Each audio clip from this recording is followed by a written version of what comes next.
시청자 여러분 안녕하십니까? 월요일 뉴스온 시작합니다. 미국과 이란 협상이 교착 상태에 빠진 가운데 이란이 호르무즈 해협 재개방과 종전을 위한 새로운 제안을 내놨다는 보도가 나왔습니다. 기대를 모았던 2차 종전 협상은 열리지 못했고 이란은 앞서 납포했던 화물선 2척에 새로운 영상을 공개했습니다. 네, 지금부터는 현지에 나가 있는 YTN 특파원들 차례로 연결해 보겠습니다. 먼저 권준기 특파원, 파키스탄에 나가 있죠. 네, 저는 파키스탄 수도 이슬라마바드입니다. 신호 특파원은 호르무즈 해협 근처인가요? 네, 호르무즈 해협에서 멀지 않은 오만 무스카트에 있습니다. 네, 협상 상황부터 살펴보겠습니다. 권준기 특파원, 주말 회담이 무산되면서 장기전으로 들어가는 분위기인데요. 이란이 새로운 협상 제안을 내놨다고요? 네, 미국 매체 악시오스가 보도했습니다. 이란이 파키스탄을 통해 새로운 제안을 미국에 전달했다는 내용입니다.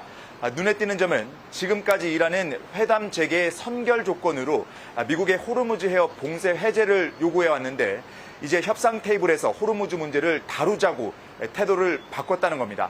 다만 핵 문제는 종전 협상에서 다루지 않고 나중으로 미루자는 입장인 것으로 전해졌습니다. 악시오스는 트럼프 대통령이 현지 시간으로 오늘 상황실 회의를 열고 이란의 새로운 제안을 수용할지 논의할 예정이라고 전했습니다. 이란 측 분위기도 궁금한데요. 새로운 제안을 인정하는 분위기입니까? 그렇지 않습니다. 이란은 곧바로 악시오스 보도에 초점이 틀렸다고 반박했습니다. 이란 혁명수비대 졸파가리 대변인은 자신의 SNS에 악시오스가 이란의 핵 문제 논의 불가 입장을 새로운 제안으로 미화시켰다고 비판했습니다. 이란 매체들도 파키스탄을 통해 미국에 전달된 서한은 이란의 레드라인이라며 핵 포기 불가 방침을 분명히 한 거라고 보도했습니다. 다만 호르무즈 해협의 새로운 법적 체제 문제도 서한에 담겼다고 전해 미국의 새로운 제안이 전달되긴 한 것으로 보입니다. 하지만 내부적으로는 핵 포기 불가 입장을 강조하면서 미국에 밀리지 않겠다는 메시지를 강조하는 것으로 보입니다. 어제 이란 의회 국가안보위원장의 방송 출연 화면 보시죠. و همیشه خط قرمز ما این بوده که غنی‌سازی باید به عنوان یک واقعیت چون ما معتقدیم غنی‌سازی همونطور که امام شهید هم فرمودن 네, 그런가 하면 이란의 협상 대표단인 아라그치 장관은 오늘 푸틴 러시아 대통령을 만난다고요? 그렇습니다. 이 아라그치 장관은 밤사이 이곳 파키스탄에서 마지막 순방지인 러시아로 향했고 도착했습니다. 오늘은 모스크바가 아닌 상페테르부르크에서 푸틴 러시아 대통령을 만날 예정입니다. 이란 매체들은 양국의 긴밀한 협의를 이어가는 차원에서 만남이 이루어진다고 보도했는데 두 나라 사이에 핵 문제가 논의될지 주목됩니다. 미국과의 종전 협상이 교착에 빠지면서 이란은 외교전에 집중하는 모습입니다. 아라그치 장관은 파키스탄과 오만, 러시아 순방을 이어가는 와중에도 이집트와 프랑스, 사우디 등의 외무장관과 잇따라 통화를 가졌습니다. 한편 이곳 파키스탄은 주말 회담이 불발된 뒤 도로 통제 등 도시 봉쇄 조치를 해제하며 일상으로 돌아가고 있습니다. 네, 이어서 호르무즈 상황도 살펴보죠. 신호 특파원, 지난주 이란 혁명 수비대가 납포했던 화물선의 추가 영상이 공개됐다고요? 네, 지난주 납포한 화물선이 이 호르무즈에 묶여있는 동영상을 이란 언론이 보도했습니다. 이란 파르스 통신은 지난 22일 이란 혁명수비대가 납포했던 화물선 MSC 프란체스카호가 정박해 있는 영상을 공개했습니다. 이 정확한 위치는 공개하지 않은 채 호르무즈 해협 근처라고만 소개했고 이 바다에 멈춰 있는 프란체스카호를 향해 손을 흔드는 취재진의 뒷모습이 담겨 있습니다. 이 파르스 통신은 혁명수비대가 이 호르무즈 해협은 이란의 완전한 통제 아래 유지되고 있으며 납포한 선박 2척 중 한 척은 이스라엘 정권의 소유라고 주장했다고 전했습니다. 이 통신은 또 이 혁명수비대가 납포했던 다른 화물선 에파민 논다스호의 내부 영상도 공개했습니다. 이 영상은 기자가 보트를 타고 화물선에 접근한 뒤 직접 내부 조타실에 들어가서 취재하는 모습을 담고 있습니다. 이란 언론이 나포 선박의 새로운 영상을 공개한 것은 이란과 미국이 호르무즈 해협의 봉쇄와 역봉쇄를 놓고 주도권 싸움을 이어가는 상황에서 통제력이 흔들리지 않고 있다는 점을 과시하려는 의도로 해석됩니다. 파르스 통신의 리포트 내용 잠깐 들어보겠습니다. I'm inside the vessel Epaminondas that was just seized by the IRGC for violating the maritime regulations, the new maritime regulations set by the Istanbul Public Tribunal. 네, 결국 호르무즈 해협에 대한 지배력을 여전히 이란이 쥐고 있다는 걸 강조하는 선전 목적인 거죠. 네, 그렇습니다. 이란의 강경한 목소리를 주도하는 혁명수비대가 이 호르무즈 해협의 통제권을 놓고는 한 발도 물러서지 않는 모습을 보이고 있습니다. 어떤 경우에도 호르무즈 해협을 전쟁 이전 상태로 되돌리지 않을 것이다. 어제 이런 입장을 내놨는데 이 지역에 대한 주도권을 더 강력하게 확보하겠다는 뜻입니다. 이란 정부의 외교 협상과는 별개로 강경 노선을 혁명수비대는 유지하고 있습니다. 미국도 호르무즈 해협 역봉쇄 효과를 선전하면서 지배력을 과시하고 있습니다. 미 중부사령부는 어제 이 미국의 제재를 받고 있는 이란 상선을 아라비아해에서 요격해서 이란으로 복귀시켰다고 소개하면서 지금까지 선박 37척이 이 지역에서 뱃머리를 돌렸다고 SNS를 통해 알렸습니다. 오늘 또 게시글을 올렸는데 이 방향을 바꾼 선박이 한 척 늘어서 38척이 됐다고 전했습니다. 호르무즈 봉쇄와 역봉쇄의 압박이 상대방을 더 힘들게 하고 있다는 여론전을 양국 모두 열심히 펼치고 있습니다. 네, 미국과 이란은 휴전선언 이후에 군사적 행동은 잦아들었는데 한편 이스라엘과 레바논의 경우에는 공습이 이어지면서 인명피해가 크죠.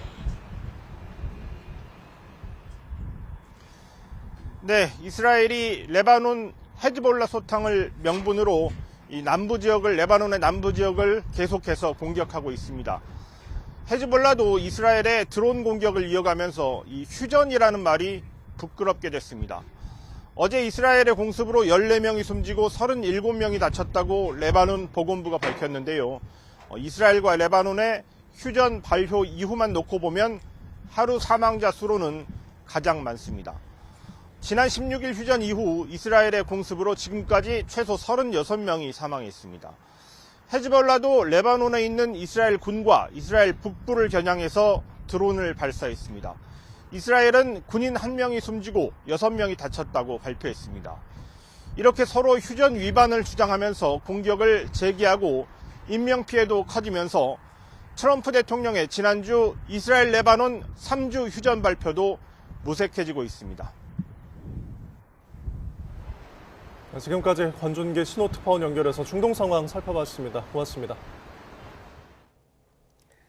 트럼프 미국 대통령은 백악관 기자단 만찬장 인근 총격 사건 용의자가 기독교에 대한 깊은 증오를 품고 있었다고 밝혔습니다. 네, 용의자가 트럼프 대통령 살해를 계획했음을 암시한 가운데 경호 부실 지적도 나오고 있습니다. 워싱턴에서 신윤정 특파원이 보도합니다. 총격 사건 이튿날 트럼프 미 대통령은 폭스뉴스와의 전화 인터뷰에서 총격 사건을 종교적 증오에 의한 범행이라고 말했습니다. 용의자가 남긴 성명서와 초기 수사를 근거로 용의자가 오랫동안 반기독교적인 성향을 보이며 증오를 키워왔다고 주장했습니다. He had a lot of hatred in his heart for quite a while, and he just, I don't know, it was a religious thing. It was strongly anti-Christian. 미 일간 뉴욕포스트는 용의자 콜 토마스 앨런이 범행 직전 가족에게 보낸 성명서에서 트럼프와 행정부 고위 당국자들이 암살 목표가 될 것을 시사했다고 전했습니다. 미 법무장관 대행은 정확한 범행 동기는 조사하고 있다면서도 초기 조사에서 이런 사실이 확인된다고 인정했습니다. It does appear that he did in fact have set out to target folks that work in the administration, likely including the president. 다만 용의자가 남긴 성명에서는 자신이 기독교인이라고 밝히며 범행을 정당화한 정황도 있어 동기를 둘러싼 해석은 엇갈리고 있습니다. 총격범이 만찬장에 진입하지는 못했지만 무기를 들고 호텔 내부 경호구역까지 진입하면서 경호 실패라는 지적도 이어지고 있습니다. 행사가 열린 워싱턴 힐튼 호텔에서 금속 탐지기를 동원한 보안 검색은 만찬장 입장객들에게만 진행돼 취약점이 드러났다는 겁니다. So I don't know why they couldn't have had screening as you enter into the hotel as well. 용의자 역시 만약 자신이 이란 요원이었다면 M2 기관총을 들고 들어왔어도 아무도 눈치채지 못했을 것이라고 말했습니다. 트럼프 대통령은 백악관 연회장이 있었다면 이런 일은 없었을 것이라며 자신이 추진하는 백악관 연회장 건설의 정당함을 알리는 기회로 삼기도 했습니다. 또 트럼프 대통령이 이번 사건으로 교착 상태에 빠진 이란과의 종전협상 압박에서 잠시 벗어나고 보수층 결집을 촉발할 거란 전망이 나오면서 이란 전쟁이 미칠 영향도 주목됩니다. 워싱턴에서 YTN 신윤정입니다. 백악관 출입기자단 만찬 행사장에서 총성과 비명이 난무하는 가운데 태연하게 자리에 앉아 샐러드를 즐긴 남성의 모습이 화제가 되고 있다고 CNN이 보도했습니다.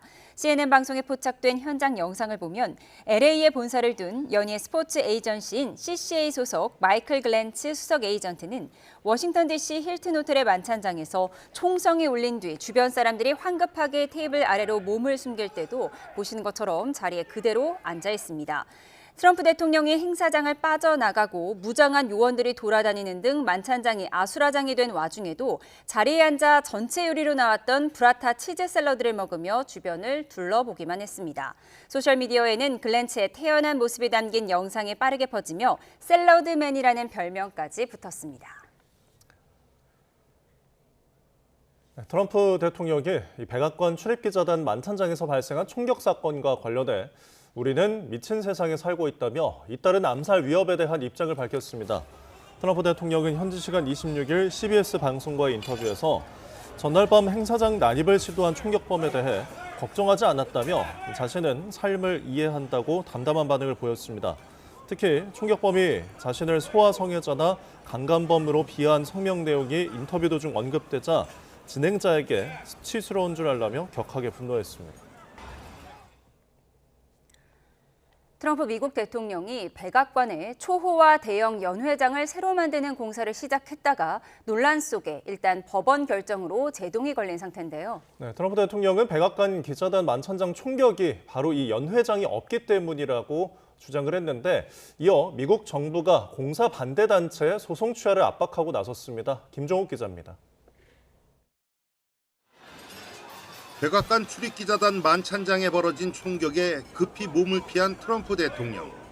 위급 상황을 벗어난 지 얼마 지나지도 않아 소셜미디어에 이런 글을 올립니다.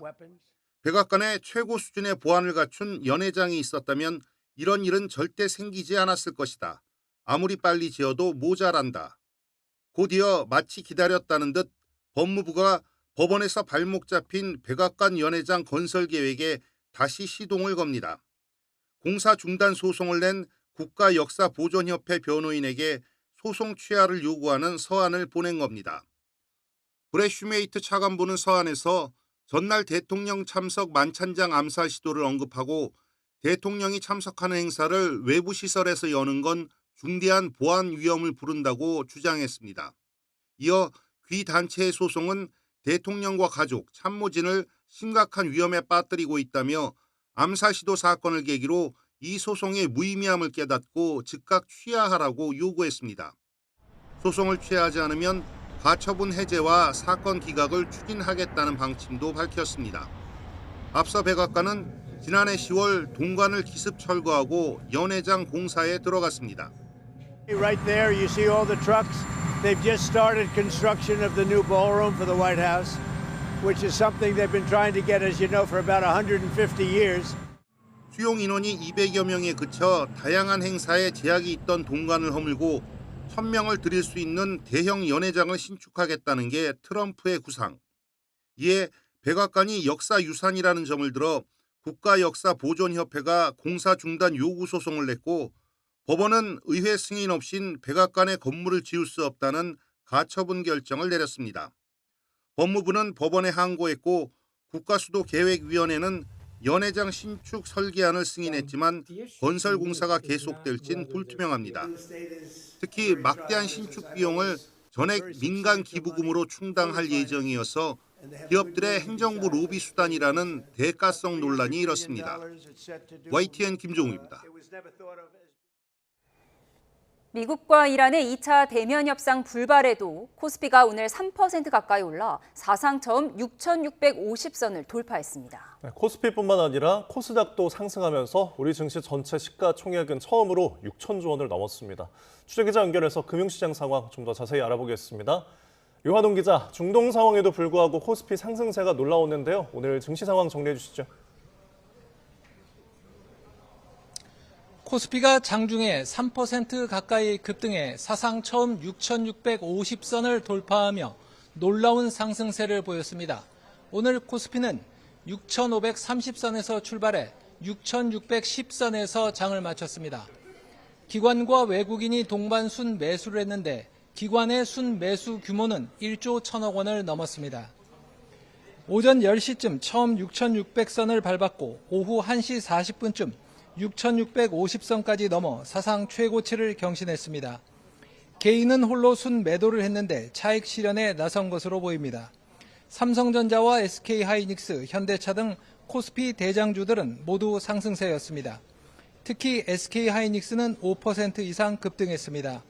시총 상위 종목 중에선 한미반도체가 26%, LS일렉트릭이 13%, 효성중공업이 11% 이상 급등세를 보였습니다. 종목별로 보면 반도체와 전력업종 강세가 두드러졌습니다. 미국과 이란의 2차 대면 협상 불발에도 우리 증시는 이에 아랑곳하지 않고 상승세를 보였습니다. 뉴욕 증시에서 인텔을 비롯한 반도체주가 급등한 영향에다 이번 주 발표될 알파벳과 아마존 등 미국 빅테크의 실적 기대감이 반영된 것으로 보입니다. 코스닥도 0.8% 오른 1210선에서 출발해 2% 가까이 오른 1220선에서 마감했습니다. 코스닥 시장에선 개인과 기관이 순매수를, 외국인이 순매도를 했습니다. 코스피가 잇따라 사상 최고치를 경신하고 코스닥도 상승세를 보이며 오늘 오전 우리 증시 시가총액은 사상 처음 6천조 원을 넘어섰습니다. 이란 전쟁 와중에도 코스피와 코스닥이 고공행진을 하면서 시총 6천조 원 돌파라는 놀라운 기록을 달성했습니다. 지난해 4월과 비교했을 때 전체 시총이 1년 만에 2.7배나 불어났습니다. 네, 원달러 환율 상황은 어땠습니까? 원달러 환율은 1,473원으로 주간 거래를 마쳤습니다. 오늘 서울 외환시장에서 원달러 환율은 7원 내린 1,477원으로 출발했습니다.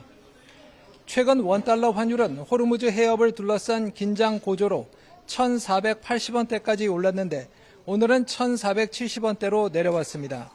코스피 시장에서 외국인이 순매수로 돌아선 영향이 컸던 것으로 보입니다. 반면 국제 유가는 최근 중동 정세 불안으로 다시 배럴당 100달러를 넘는 등 상승세를 보였습니다. 벤치마크인 브렌트유 선물은 배럴당 108달러, WTI 서부 텍사스산유 선물은 배럴당 96달러, 두바이유 현물은 배럴당 107달러에 거래 중입니다. 이에 따라 원달러 환율이 다시 상승세로 돌아설 수 있어 시장 관계자들은 경계감을 늦추지 못하고 있습니다. 지금까지 외환거래 현장에서 YTN 유환홍입니다.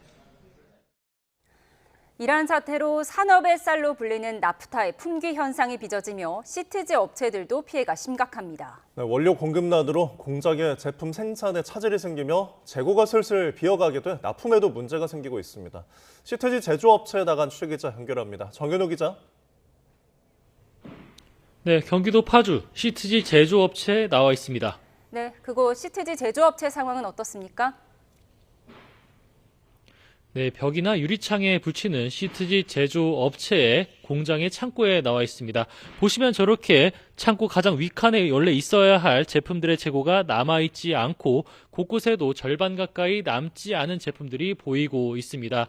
공장에서 생산에 차질이 생기면서 이렇게 공장에서 저장을 해놓는 제품들 역시 계속해서 비어가고 있는 상황인데요. 아무래도 공장 시트지 생산에 차질이 빚어지면서 계속해서 유행이 있는 재고들부터 사라지는 것으로 보이고 있습니다. 일단 제품 생산을 공장에 맡겨도 언제쯤 들어올지 확답이 오지 않고 있다는 게 업체 관계자의 설명인데요. 그러면서 당장 쇼핑몰이나 일선 건설 현장으로 주요 상품을 납품하기가 어려운 상황이 돼서 매출에도 갈수록 타격이 생기고 있다고 합니다. 이제 5월 달 넘어가면 주문량의 50%도 못 맞춘다고 그러면 거의 매출이 50% 이상은 떨어진다고 봐야 될 것 같습니다. 네, 이렇게 시트지 생산에 차질이 생긴 것도 이란 사태의 여파 때문인 거죠? 네, 나프타 수급 대란으로 시트지 생산 업계 역시 타격을 입을 수밖에 없습니다. 원유 수급 불안정으로 나프타 생산이 불안정해지는 상황 속에서 이 시트지에 들어가는 원료가 PVC, 폴리염화 비닐인데 이게 에틸렌으로 만들어지기 때문입니다. 에틸렌은 이란 전쟁으로 공급난이 생긴 나프타에서 나오는 화학물질인데요. 결국 나프타 수급난의 여파가 그대로 시트지 제조업계로 향하는 구조인 셈입니다. 나프타는 지난 3월 직전 달보다 가격이 68%가 올랐을 정도로 품귀 현상이 심각합니다. 파급 효과가 다른 건설 자재로도 가고 있는데요. 국토교통부의 점검 결과 단열재 같은 경우 원료 재고가 50% 수준, 가격은 최대 40%까지 오른 것으로 파악됐습니다.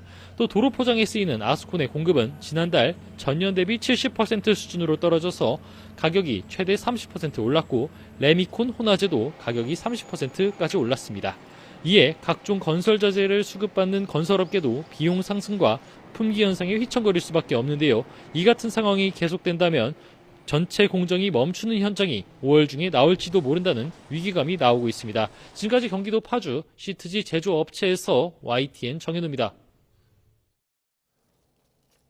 네, 민주당이 하정우 청와대 AI 미래기획수석에 부산 북갑 보궐선거 출마를 공식 요청하며 출마가 임박했다는 관측이 나옵니다.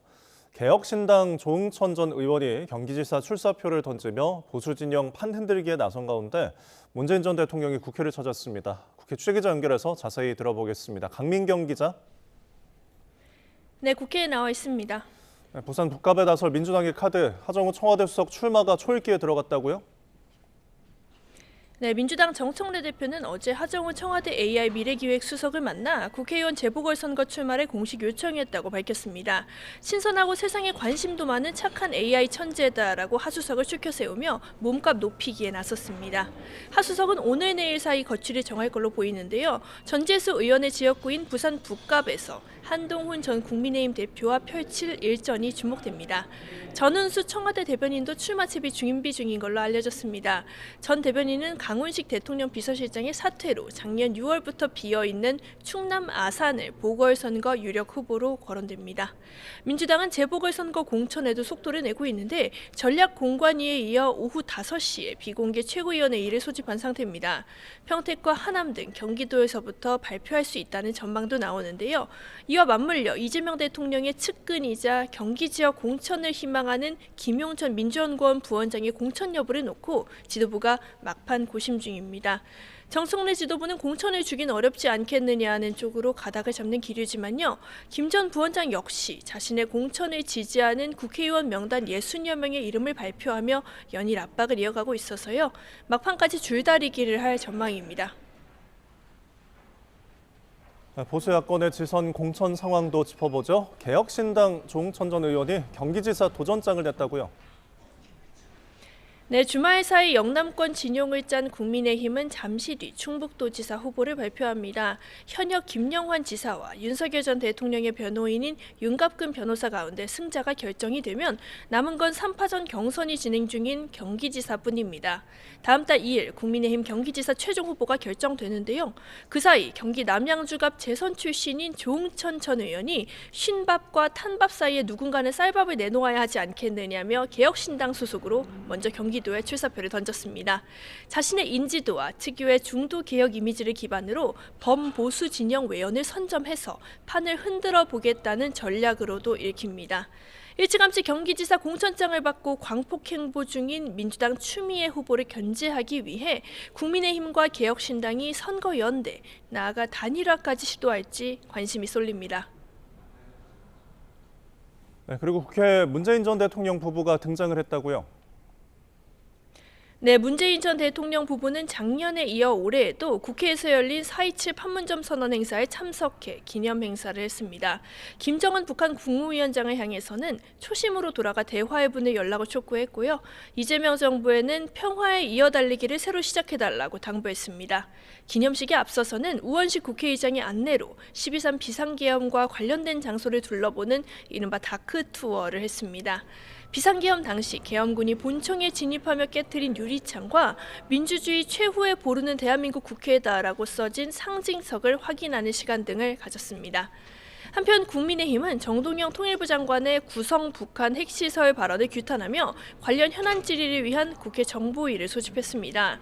민주당과 국가정보원은 참석하지 않았는데 국민의힘 소속 신성범 정보위원장은 매우 유감이라며 산회 대신에 정회를 선포한 상태입니다. 장외 투쟁도 이어졌는데 야당 간사인 이성권 국민의힘 의원은 기자들과 만나서 정동영 장관의 국회 발언 이후 미국의 이상 징후가 분명히 있었고 또 한 달 가까이 정보 공유 일부를 제한하는 등 그런 조치들이 진행 중이다라고 주장하며 즉각 해임을 촉구했습니다. 지금까지 국회에서 YTN 강민경입니다.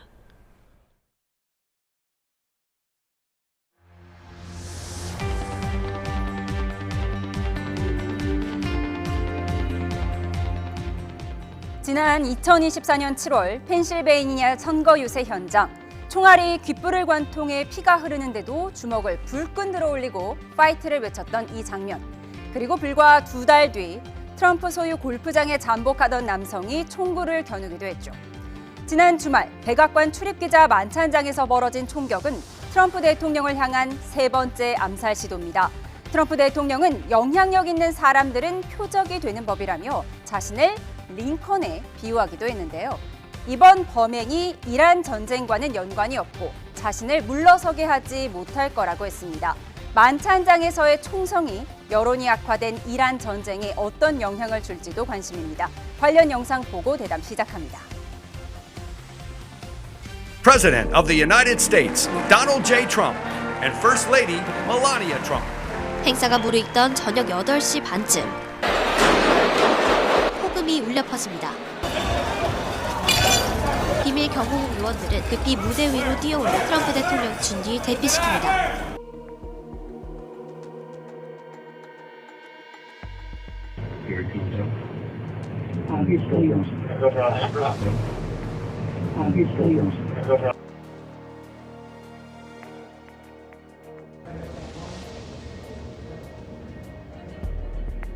It does appear that he did in fact have set out to target folks that work in the administration. Well, thank you very much. That was, and it's not going to deter me from winning the war in Iran. I don't know if that had anything to do with it.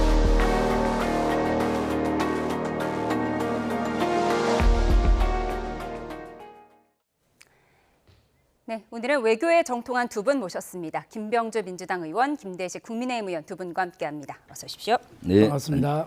네, 트럼프에 대한 암살 시도 이번이 벌써 세 번째입니다. 언론 친화적이지 않던 트럼프가 처음으로 이렇게 백악관 출입 기자들 만찬 행사에 참석을 했는데 공교롭게 그날 사건이 발생했어요. 네, 이번 사실은 정치 테러지 않습니까? 정치 테러는 어떤 이유에서든 해서는 정당화될 수가 없는 거죠. 그래서 다행스러운 것은 트럼프 대통령을 비롯해서 정치 지도자 또 참석한 기자들이 피해가 없은 거는 천만 다행한 것이고요. 그래서 우리 이재명 대통령께서도 이것은 너무나 잘못됐다. 또 피해가 없는 것이 다행이라는 메시지를 내줬습니다. 그래서 이번 그 테러에 대해서는 이제 조사를 해보면 알겠지만은 지금 주목하고 있잖아요. 이게 이란 전쟁에 영향이 가는지 뭐 이런 것들 분석이 좀 필요하다고 봅니다. 네. 예, 트럼프 대통령 사건 직후에 바로 기자회견을 열어서 나비 넥타이 차림 그대로 나와서 건재함을 과시했어요. 말씀하신 것처럼 이란 전쟁과는 상관이 없다라고 선을 그었는데 미리 이렇게 선을 그은 이유는 뭐라고 보세요? 그렇습니다. 두 가지 쟁점으로 보겠습니다. 첫 번째는 지금 이란하고 한참 협상 중이지 않습니까? 협상 중인데 이란이 먼저 개입했을 것이다. 이렇게 단정적으로 나오면은 이제 그 미국 내 국내의 여론을 호도하는 겁니다. 굉장히. 네. 그래서 협상이 깨질 수가 있고 두 번째 이 나비 넥타이를 메고 이렇게 건재하게 나온 것은 내가 열심히 일하다가 이렇게 했지만은 미국 국민들에게 이 지도자는 굳건하게 이게 버티고 있다라는 그런 자신감 그리고 미국 국민들에게 확신을 심어주는 그런 그 자신감을 보여주는 거거든요.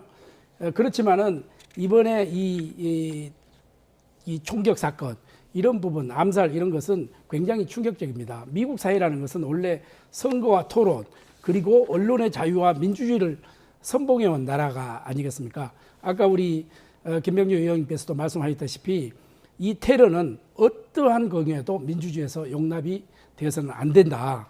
다만 이것이 이란 전쟁과의 연결이 되느냐 안 되느냐는 것은 지금 현재까지는 그 어떤 외신을 받으라도 그거는 거리가 약간 먼 그런 느낌입니다. 예. 네.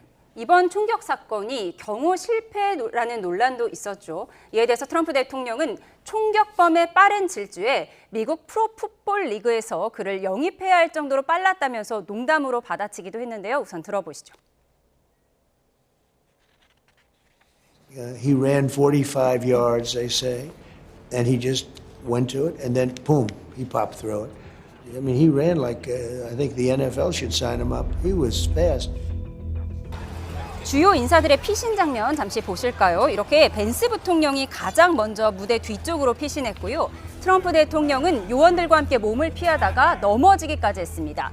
그리고 트럼프 대통령 바로 옆자리에 앉았던 중국계 웨이자장 백악관 출입기자 협회장은 기어서 탈출했는데요. 지난 2020년 코로나19 이슈에 대한 웨이자장 기자의 질문에 트럼프 대통령이 그건 중국에나 물어보라고 해서 공개 설전을 벌이기도 했던 그 인물입니다. 그런가 하면 아수라장이 된 행사장에서 태연하게 샐러드를 즐긴 마이클 글랜츠 에이전트의 모습도 화제입니다. 샐러드맨이라는 별명까지 붙었다고 합니다. 네, 계속해서 피신 영상 보면서 얘기를 나누겠습니다. 트럼프 대통령이 벤스 부통령보다 늦게 피신을 했어요. 이게 특별한 이유가 있을까요? 그 특별한 이유보다 실제 저러한 상황에서는 신속히 대피하고 경호해야 되지 않습니까? 예. 그래서 실제 트럼프 대통령은 이제 경호원들에게 에워싸여서 했고요. 벤스 부통령하고 하는데 저기서 특별한 이유보다는 아마 순식간에 이동하다 보니까 거리와 관련되는 것 같고요. 사실 조금 전에도 나왔지만 이번에 거는 실제 경호 실패라고 봐야 됩니다. 예. 비밀 경호국이라든가 연방수사국, 현지 경찰, 주최 측 이런 데가 종합적으로 해야 되는데 사실은 호텔이라 보니까 거기 연회장에만 보안대를 설치하니까 호텔 투숙객들은 언제든지 저렇게 예. 할 수가 있는 그런 경호 실패로 저는 보여지고요. 또 하나는 문화의 문제가 있다고 봐요. 지금 점점 증오가 폭력, 미국 내에서도 진보 보수 이런 극단이 분열을 하고 있지 않습니까? 그래서 정치인들도 이제는 증오 폭력을 선동하는 반복적인 어떤 정치적인 은행 이런 극단적인 범죄 행위가 발현되지 않도록 이렇게 좀 해야 되겠다. 이것은 또 이 교훈을 우리도 교훈 삼아야 된다고 봅니다. 우리나라도 이제 지금 6.3 지방선거를 앞두고 정치인의 테러 이런 것들 각별히 유념해야 된다고 보거든요. 저희도 아픈 기억이 있지 않습니까? 2024년도에 이재명 대통령께서 대표 시절에 1월 달에 가덕도 신공항 부지를 보다가 그때 정치 테러를 당해서 죽을 뻔한 사건이 있죠. 아직도 배후가 안 밝혀졌는데 그렇기 때문에 이러한 것들을 반면교사 삼아 우리도 정치인에 대한 보호 또 특히 6.3 지방선거 때 여야 가릴 것 없이 후보에 대한 보호가 필요하다고 봅니다. 원래 이게 비행기를 타면은요 기장과 부기장은 똑같은 밥을 먹지 않습니까? 만약에 탈이 났을 경우에는 부기장이 대처를 하게 돼 있습니다. 미국은 어떤 대통령과 부통령이 먼저 탈출을 했기 때문에 이거는 경호상의 문제가 있지 않느냐 이렇게 하지만은 미국은 우리나라도 마찬가지지만은 그 권력이라는 것은 1분 1초를 헛되이 있으면 안 됩니다. 그래서 이 대통령과 부통령의 경호가 별도로 움직입니다. 그리고 장관들도 별도로 움직이는 거죠. 그런 측면에서 이번에 부통령이 먼저 빠져나갔다고 보는 거고요. 그다음에 이제 또 하나는 이런 정치인의 이제 문제 정치 양극화가 이렇게 결합되면서 정치 반대자를 우리가 설득하면서 타협하고 통합하고 미래를 같이 토론하면서 나가야 되잖아요. 그런데 자기하고 이게 진영이 달랐다. 이렇게 해서 제거의 대상으로 보는 분위기가 가면 갈수록 이것은 민주주의에서 굉장히 위험한 발상이죠.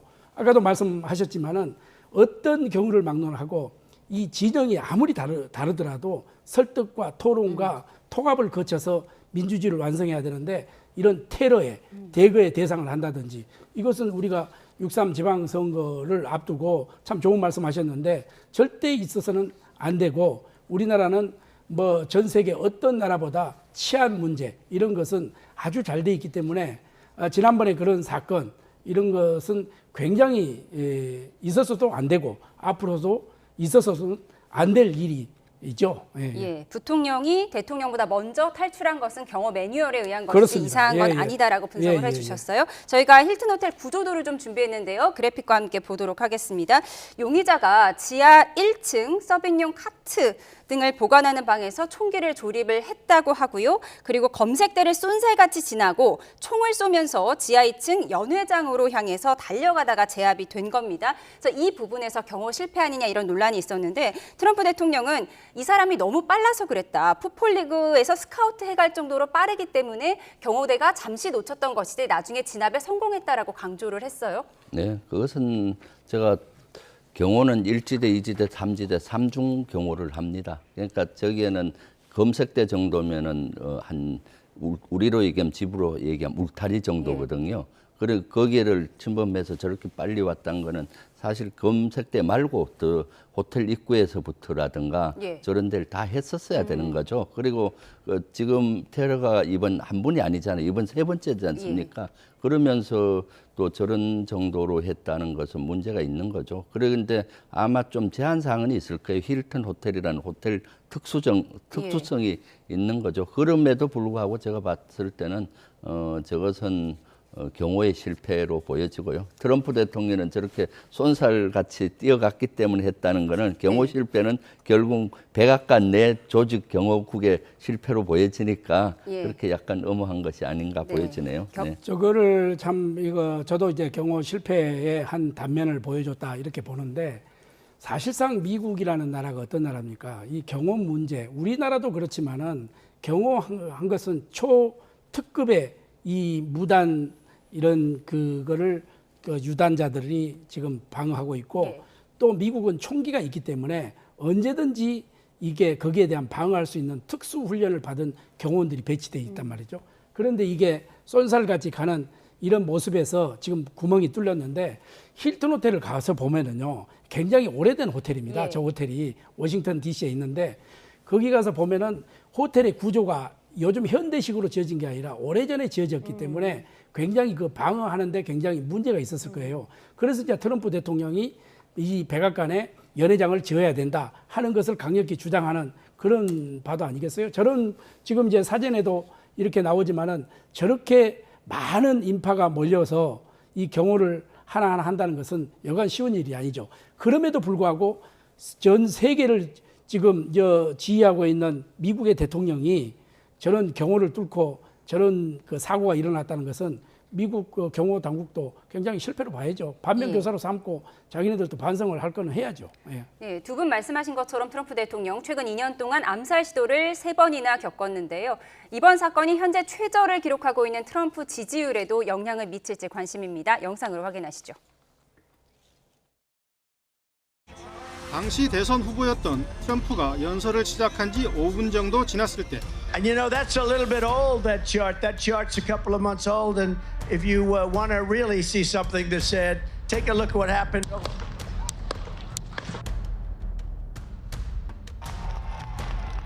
지난 주말 피격 사건 때 사진을 무대 배경에 띄우며 연설을 시작했습니다. I'm not supposed to be here tonight. Not supposed to be here. 불과 2달 뒤 암살 시도가 또 발생했습니다. 그래서 골프를 치던 중 한 남성이 소총을 겨눈 겁니다. I've studied assassinations, and I must tell you, the most impactful people, the people that do the most, you take a look at the people, Abraham Lincoln, and cart drivers, I think it's very dangerous. I think bull riding is very dangerous, at much less than 1%. But if you take presidents, it's 5.8%. and about 8% are shot at.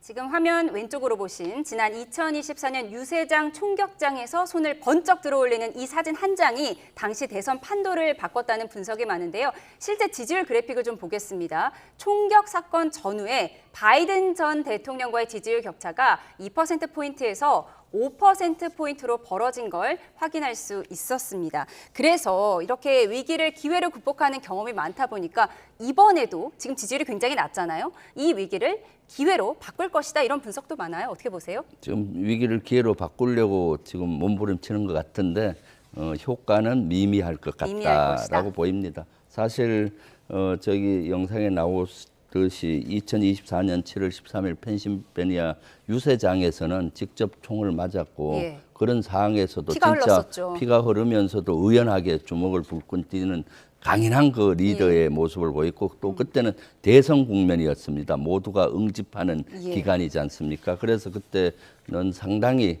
아마 저것이 대선의 판도를 바꾼 그 현상이었는데 지금 상황은 다르다고 봅니다. 지금은 사실 세계적으로 여론의 지탄을 많이 받고 있잖아요. 중동 전쟁으로. 그리고 미국 내에서도 그렇고. 그렇기 때문에 화제를 돌리는 데는 좀 어느 정도 성공을 할 수 있지만 지금 중동 전쟁으로 온통 중동 전쟁에 대한 뉴스가 도배를 하고 있지 않습니까? 그런데 잠시나마 화제를 돌리는 것은 성공할 수 있지만은 지지도를 높이는 데는 그렇게 효과적이지 않을 것이다. 그래서 지금 메시지를 계속 내잖아요. 지지층을 응집하기 위해서 그 테러범이 반기독교적인 성향이 있는 것 같다. 기독교 지지층을 응집하기 위한 저런 메시지도 내는 거고요. 이 사람은 중동과 또 손을 끊기 위해서 이란 이쪽과 관련이 없어 보인다라고 하면서 국내 여론을 어떤 한기를 시키고 국제적으로는 강한 리더의 어떤 모습을 보이려고 하는데 효과는 미미할 것 같습니다. 예, 이번 사건이 왜 발생했을까 범행 동기가 궁금한데 용의자가 명문대 출신의 엘리트로 전해지고 있잖아요. 네, 사건 전에 가족들에게 이메일 성명을 보냈는데 소아 성애자나 강간범을 허용해서는 안 된다라는 메시지가 담겨 있었다고 해요. 이 뉴스를 전하는 진행자에게 트럼프가 버럭 화를 냈다고 해요. 이 소아 성애자란 말을 담지도 말라는 거예요. 그러니까 이제 정책, 아까도 말씀드렸지만은 정책이 자기와 견해와 다른다 해서 타협을 하고 설득을 해야 되는데 이걸 제거 대상으로 가서는 안 되지 않습니까? 그거는 어떤 명분이라도 설득이 되지 않습니다. 그리고 이제 트럼프 대통령이 지금 현재 여러 가지 정책들을 내놓은 중에서도 본인이 원하는 정책이 있고 본인이 원하지 않는 정책이 있지 않겠습니까? 그래서 단기적으로는 이번에 이 테러가 굉장히 그 결집의 지지층의 결집의 효과는 굉장히 가져올 수 있다고 봅니다.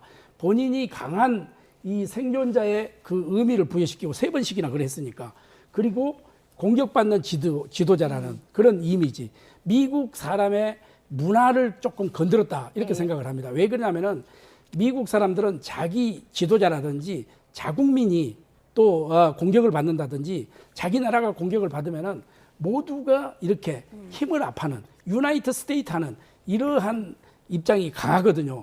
그런 측면에서 지금은 아마 반등의 기회는 있을 거다 이렇게 생각을 하는데 트럼프는 그 폭스뉴스 기자 외에는 다른 기자들이 질문하면은 버럭 화를 내는 스타일이에요. 왜냐하면 본인이 믿고 싶은 폭스뉴스를 주로 틀어놓고 있어요. 그래서 지금 지난번에 제가 워싱턴에 방문했을 때도 왜 전체가 폭스뉴스만 틀어놓냐. 아니 CNN도 틀고 다 틀어야지 왜 폭스뉴스만 틀어냐 내가 질문을 했어요. 그러니까 그 국회의원 하는 이야기가 뭐라고 하냐면 폭스뉴스가 시청률이 높다. 그래서 본다.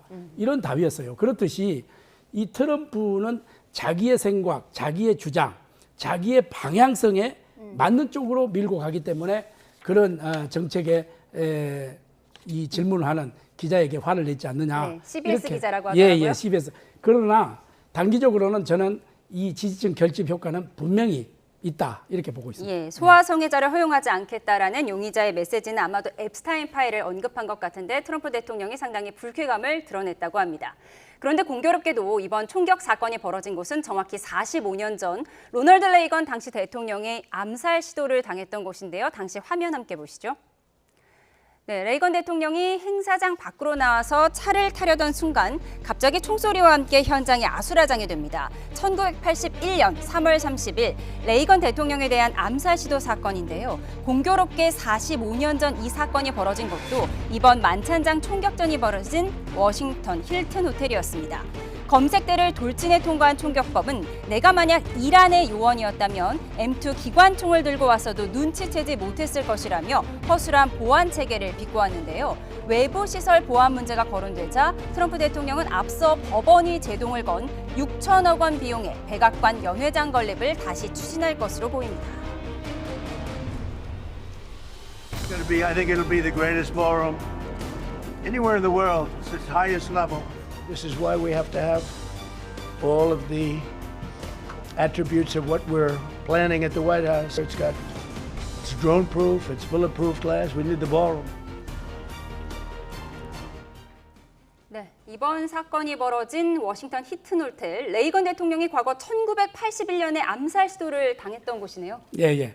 그렇습니다. 이게 이제 상징성 의미가 굉장히 큰 호텔이에요. 아까 제가 서두에도 말씀드렸다시피 워싱턴 DC에 가면은 힐튼 호텔과 워터게이트 호텔이 상징성이 있어요. 워터게이트는 그 도청 장치에 의해서 상징성이 있고 힐튼 호텔은 레이건 대통령 암살 시도에 했던 곳도 아니었습니까?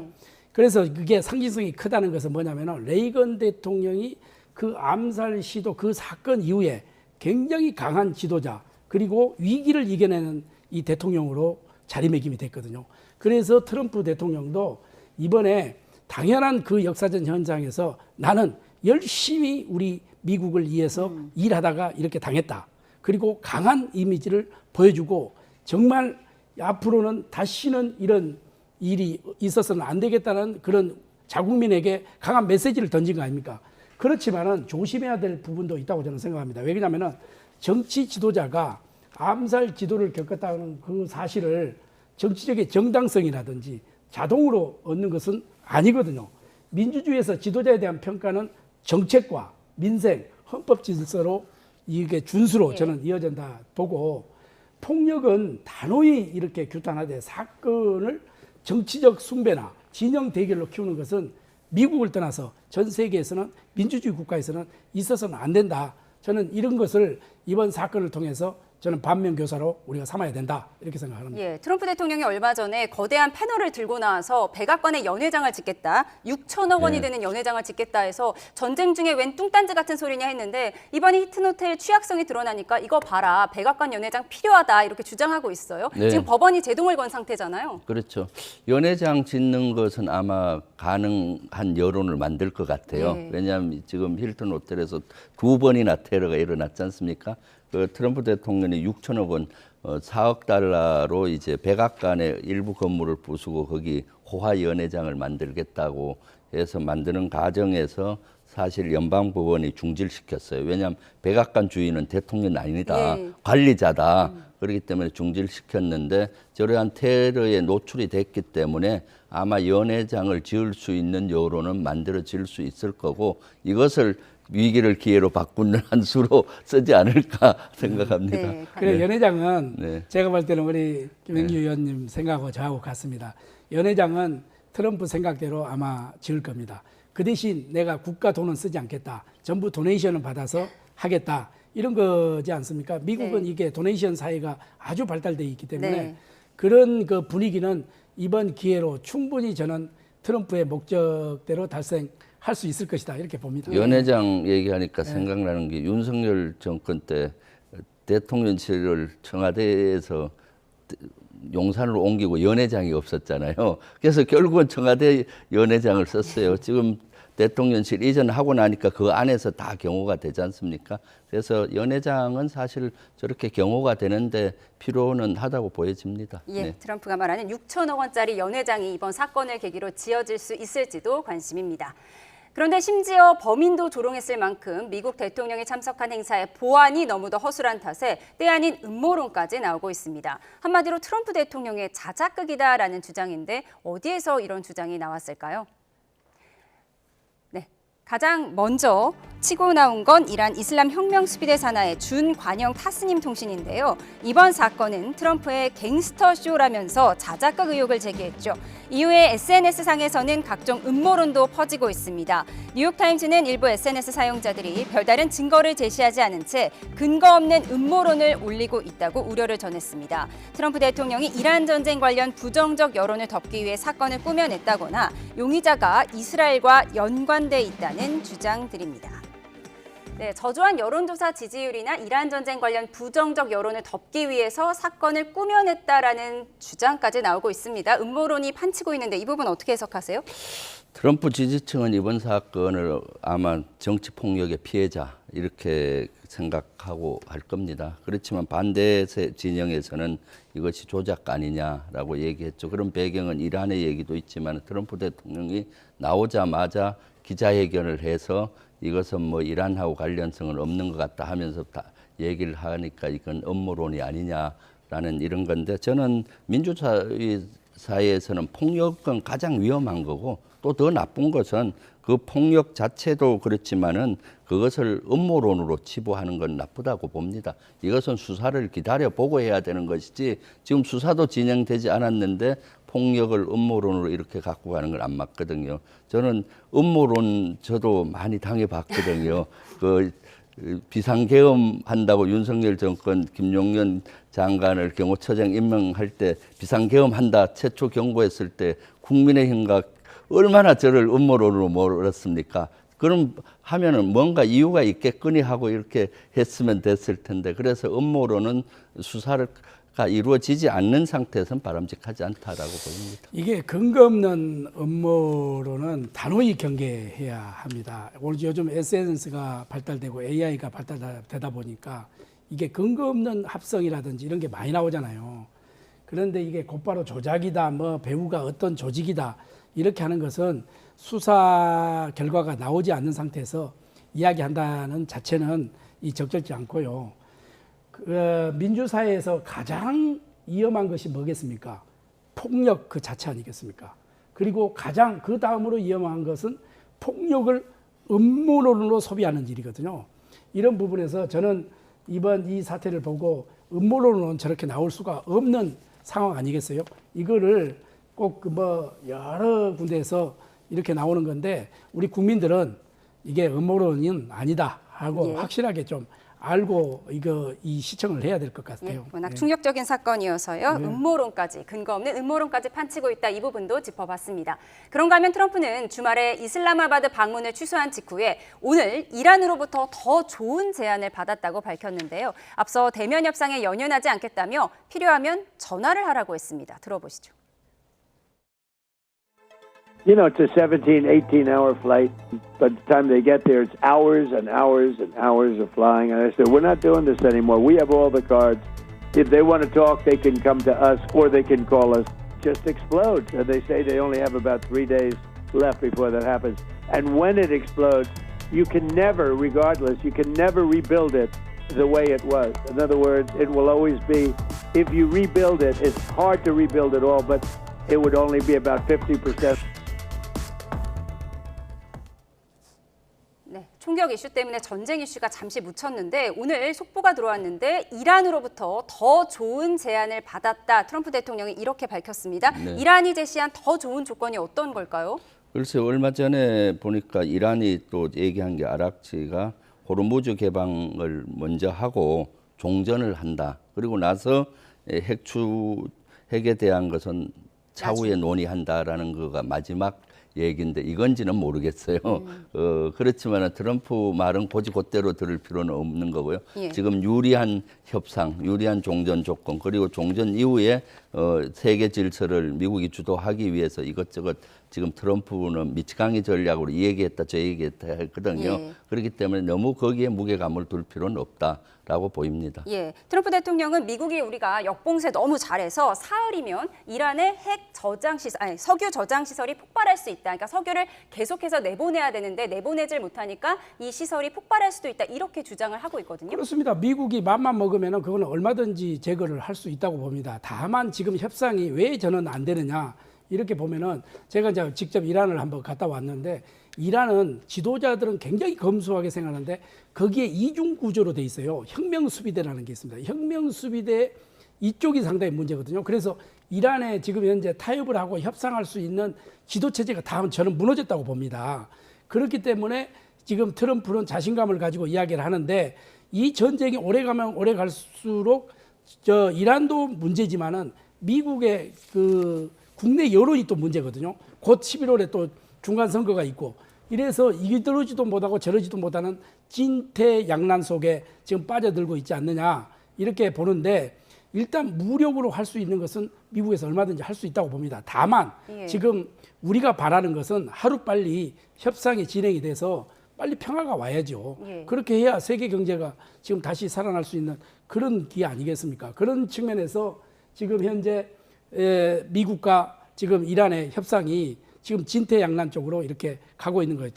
문제는 결국은 급한 쪽이 서둘 수밖에 없는 상황 아니겠어요? 그래서 지금 급한 건 어디냐? 저는 이란보다 미국이라고 생각을 합니다. 시간은 어디 편일지, 이란이 미국에 제시했다는 더 좋은 조건이 어떤 것일지 내일쯤이면 또 그것이 풀릴 것 같습니다. 지금까지 김병주 민주당 의원, 김대식 국민의힘 의원 두 분과 함께했습니다. 고맙습니다. 감사합니다. 감사합니다.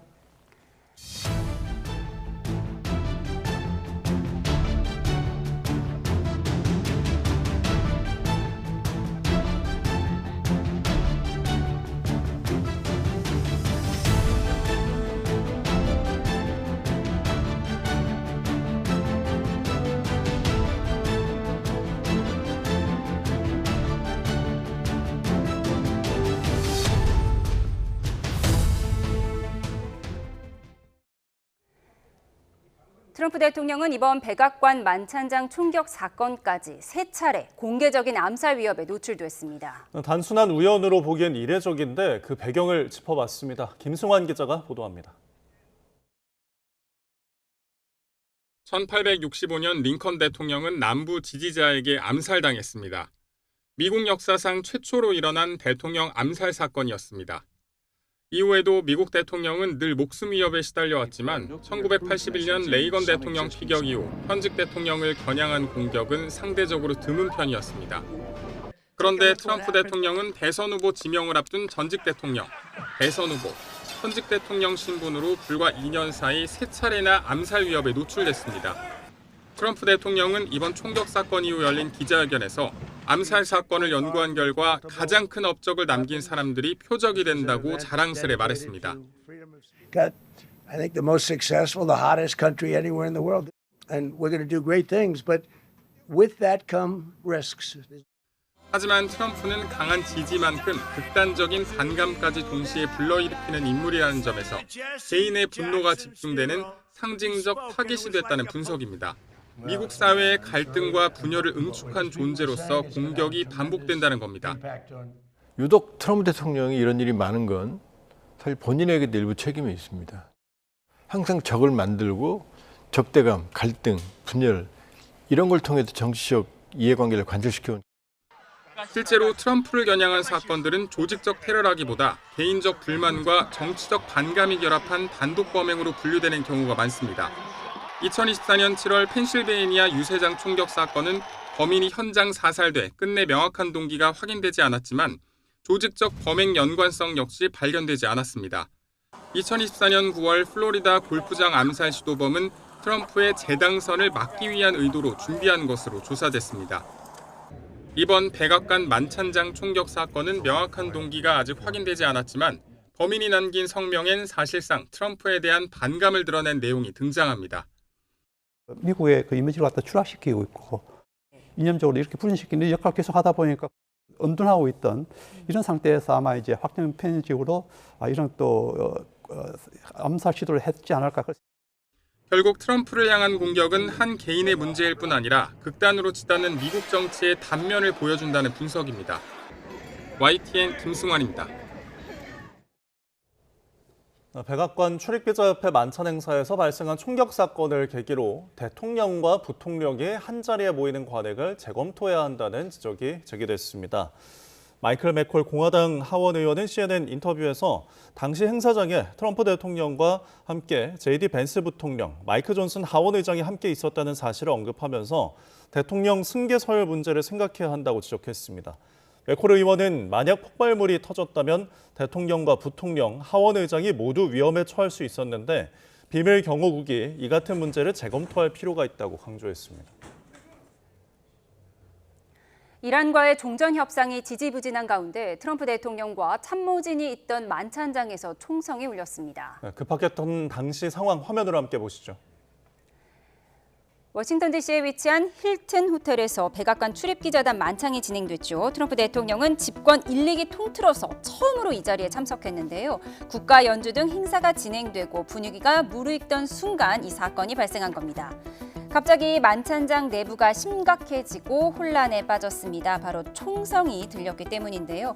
멜라니아 여사가 깜짝 놀라고 참석자들은 이렇게 몸을 숨깁니다. 트럼프 대통령은 주변으로 사복 경호원들이 순식간에 밀착해서 시야에서 사라집니다. 만찬장 앞쪽 무대에서 식사를 하던 주요 인사들 빠르게 대피하게 되는데요. JD 벤스 부통령이 가장 먼저 몸을 피했고요. 이어 트럼프 대통령도 요원들과 함께 이동하다가 넘어지기까지 합니다. 느닷없는 총성에 만찬장은 말 그대로 아수라장이 됐습니다. 무슨 일이 일어났던 걸까요? 만찬장 외부에서 무장한 남성이 보안 검색대를 돌파하려다 제압된 겁니다. 산탄총과 권총으로 무장한 용의자는 캘리포니아주 출신의 31살 콜 토마스 앨런으로 현장에서 옷이 벗겨진 채 체포됐습니다. 혼란 속에서 이런 장면도 포착됐습니다. 캐시 파텔 FBI 국장이 몸을 숨기는 모습에 대응이 적절했는지 논란이 일었고요. 아내를 챙기지 않고 홀로 요원들과 대피하는 로버트 케네디 주니어 보건복지부 장관, 소란 속에도 인증샷을 찍고 와인을 챙겨가는 일부 기자들, 이 모두가 테이블 아래로 몸을 숨기는 동안 이렇게 태연하게 샐러드를 먹는 참석자까지 현장 모습이 SNS에 공유됐습니다. 기대를 모았던 미국과 이란의 2차 종전 협상이 무산된 가운데 이란은 앞서 납포했던 화물선 2척의 새로운 영상을 공개했습니다. 이란 파르스 통신은 지난 22일 이란 혁명수비대가 납포했던 화물선 MSC 프란체스카호가 호르무즈 해협 근처에 정박해 있는 영상을 공개했습니다. 정확한 위치는 공개하지 않은 채 호르무즈 해협 근처라고만 소개했고 바다에 정박된 프란체스카호를 향해 손을 흔드는 취재진의 뒷모습이 담겨 있습니다. 트럼프 미 대통령은 미국의 해상 봉쇄로 사흘이면 이란의 원유 저장 시설이 폭발할 수도 있다고 주장했습니다. 이란이 이르면 이달 안에 유전 가동을 중단할 수도 있다는 관측이 나오는 가운데 국제유가는 고공행진을 이어가고 있습니다. 김선중 기자입니다. 유정을 한 번 뚫으면 원유가 쉴 새 없이 쏟아집니다. 이걸 바로 저장시설에 보관한 뒤 다시 유조선에 싣고 수출합니다. 그런데 수출길이 막혀 저장시설이 한계에 다다르면 문제가 생깁니다. 유정에서 기름을 뽑아내지 않으면 내부 압력으로 폭발이 일어날 수도 있습니다. 트럼프 대통령은 미국의 봉쇄로 이란은 폭발까지 사흘밖에 남지 않았다고 주장했습니다. 한번 터지면 석유 산업 재건은 힘들 것이라며 이란을 압박한 겁니다. 실제 이란은 원유를 저장할 공간이 점점 고갈되고 있는 것으로 알려졌습니다. 이란 반관영 매체인 타스님 뉴스는 원유 수출 항만에서 추가로 460만 배럴의 원유를 선적해 며칠 더 버틸 수 있다고 보도했지만 사실상 한계라는 점은 인정했습니다. 일부 전문가들은 이란의 저장 공간이 이르면 이달 안에 가득 찰 수 있다며 그렇게 되면 유전 가동을 중단해야 한다고 전망했습니다. 일단 중단하면 이후 다시 가동한다고 해도 생산량이 크게 줄거나 장기적으로 유정에 손상을 줄 수도 있습니다. 다만 이란의 석유시설 상당수가 이미 가동을 중단한 상태이기 때문에 당장 폭발할 가능성은 크지 않다는 분석도 있습니다. 호르무즈 봉쇄를 놓고 미국과 이란의 대치가 길어지면서 배럴당 $100를 넘은 국제 유가는 고공행진을 이어가고 있습니다. YTN 김선중입니다.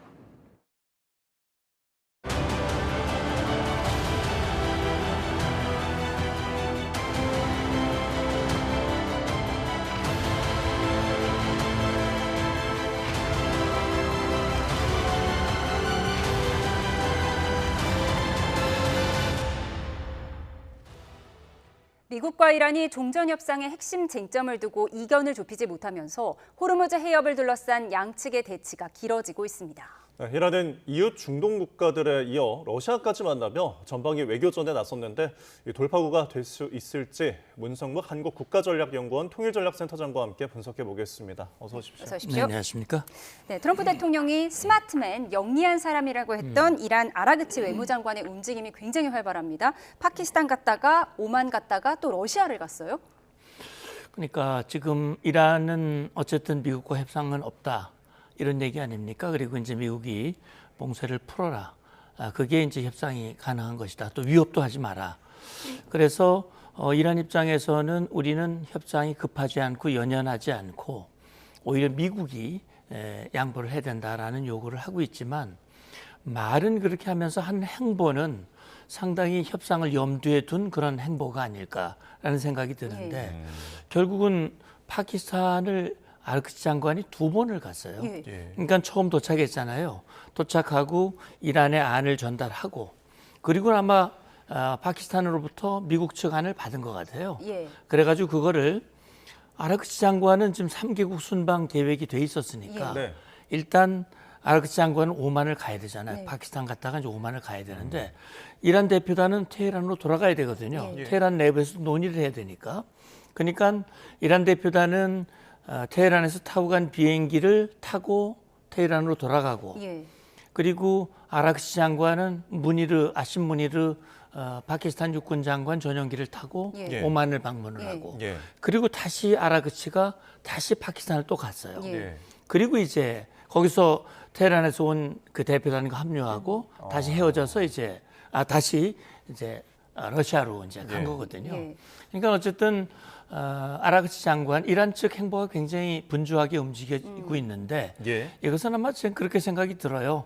대체로 보면 파키스탄도 이란의 호의적인 국가고 오만도 사실은 뭐 미국하고 그렇게 가까운 나라는 아니거든요. 비교적 중립적인 국가로서 또 호르무즈 해협을 공유하고 있고 따라서 지금 예를 들어서 오만은 지금 호르무즈 해협에서의 무슨 돈을 받고 이런 거는 반대하는 입장인데 아마 적극 좀 설득을 해서 우리 같이 돈 벌면 좋지 않겠냐 뭐 이렇게 얘기했는지는 모르겠습니다만 하여튼 오만으로부터의 어떤 지지도 받고 그다음에 이제 러시아는 어떻게 보면 이란의 동맹국이라고 할 수 있거든요.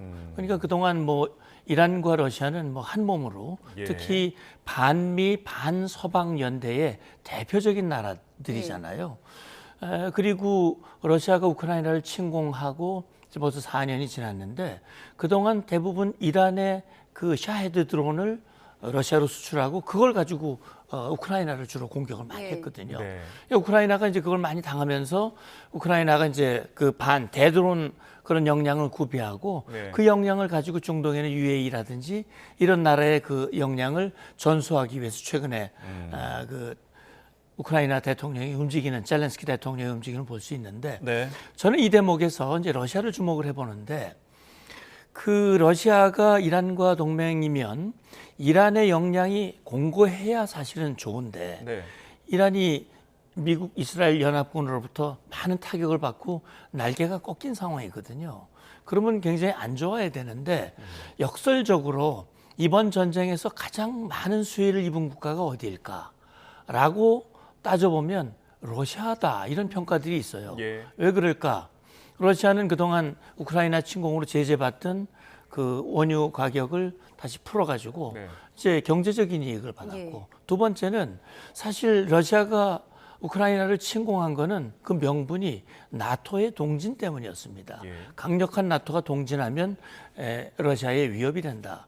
근데 어떻게 됐습니까? 이번에 이란 공격 과정에서 나토가 분열이 돼버렸어요. 그러니까 그 나토와 미국과 상당히 척을 지게 되고 앞으로 과연 나토가 유지된다 하더라도 과거와 같은 힘을 발휘할지 그러다 보니까 러시아로서는 뭐 땡큐인 거 아니겠습니까? 그런 상황에서 이제 지금 아라그치 장관이 이렇게 도움을 요청하는 것은 어쨌든 러시아가 이란 편을 들어주고 이번 협상이 이란에게 유리하게 가도록 하기 위한 그런 이제 요청을 아마 할 겁니다. 그러다 그만큼 러시아의 위상이 높아지는 것이고 러시아는 또 우크라이나의 종전 문제가 있고 그 종전 과정에서 트럼프의 도움을 받아야 되니까 어쨌든 그 과정에서 러시아에게 몸값을 올리는 그런 어떤 과정 이런 것들이 좀 주목이 됩니다. 네, 이번 순방의 어떤 의미에 대해서 좀 분석을 해주셨는데 발로 이렇게 아라그치 장관이 뛰는 와중에도 또 통화도 굉장히 많이 했어요. 중동 국가들 뭐 이집트, 튀르키예, 사우디, 카타르 외무장관이랑 했고 그리고 프랑스 외무장관이랑도 통화를 했는데 여기서 좀 어떤 내용을 논의를 했을까요? 결국은 이제 이란 입장에서는 자기들이 유리한 그런 상황 속에서 전쟁을 마무리 지어야 하는 그런 입장이고 따라서 이란 입장에서는 자기들이 미국 측에 제기한 그 종전안의 타당성 그리고 이걸 국제사회로부터 지지를 받고자 하는 그런 아마 마음이 많았을 거예요. 그런데 이제 뭐 사우디라든지 카타르 같은 경우는 자기들이 공격한 나라 아닙니까? 이게 뭐라고 얘기했는지 모르겠어요. 미안하다고 그랬는지 아니면 너희들이 잘못했기 때문에 맞은 거야. 그러니까 앞으로 더 이상 더 맞을 짓은 하지 마. 그렇게 말을 했는지는 모르겠습니다. 그러나 어쨌든 지금 이제 튀르키예라든지 이집트라든지 이런 나라들은 이 전쟁의 종전을 위해서 적극적으로 중재하는 나라들이거든요.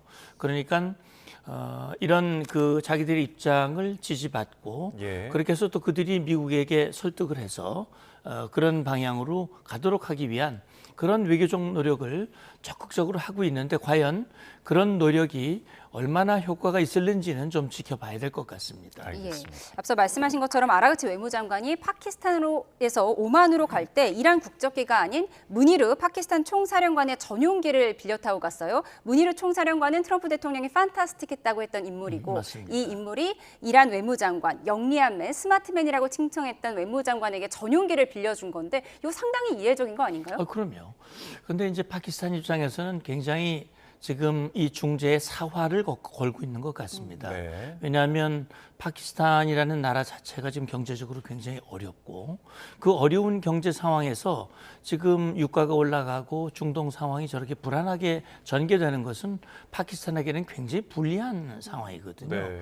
더군다나 이게 종전이 되지 않고 예를 들어 확전으로 가게 된다면 지금 그동안 사우디나 UAE, 아랍에미레이트나 카타르나 이런 나라들이 이란으로부터 많은 공격을 받으면서도 사실은 반격하거나 전쟁에 참여하지 않았거든요.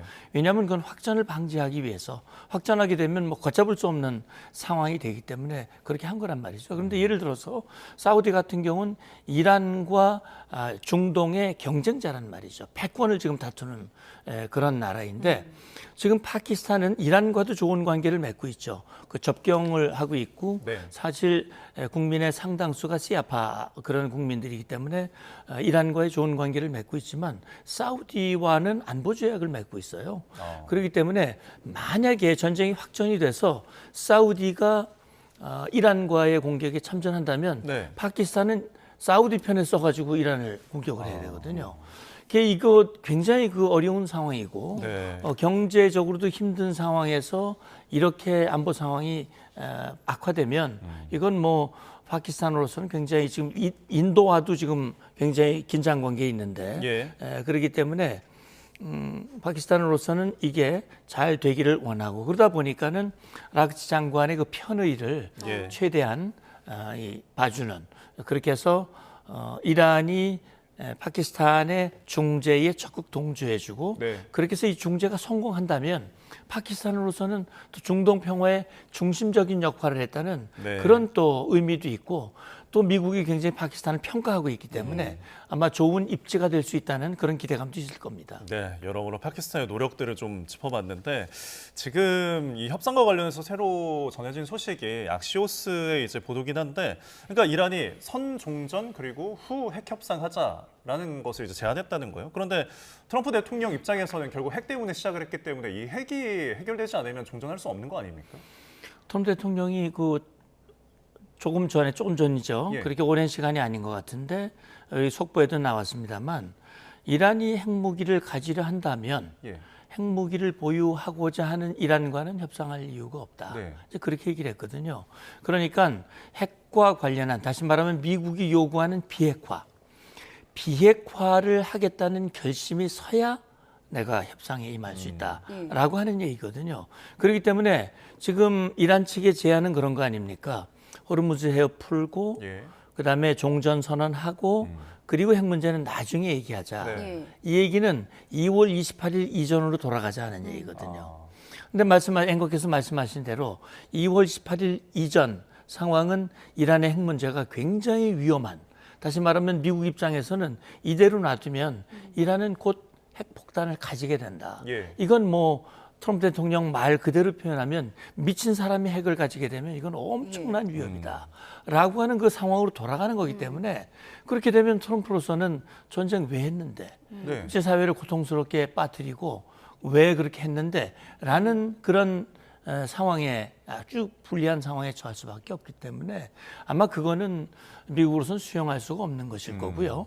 지금 트럼프 대통령은 1차 종전 협상이 결렬되고 이틀 후 13일부터 굉장히 이란에 대해서는 아주 큰 지렛대를 지금 확보하고 있는 거예요. 그러니까 이란의 원유 수출, 그다음에 이란으로 들어가는 물동량을 차단할 뿐만이 아니라 지금 뭐 태평양, 인도양 쪽에서도 지금 관련 선박들을 납포하고 그리고 이제 더 중요한 건 뭐냐면 그동안 중국과의 굉장히 그 연계가 컸잖아요.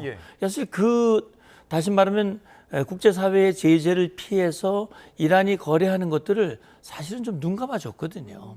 이란 핵 문제를 대화로 해결하기 위해서 이걸 눈을 감아줬는데 이제는 더 이상 눈 감지 않고 소위 말하는 secondary boycott.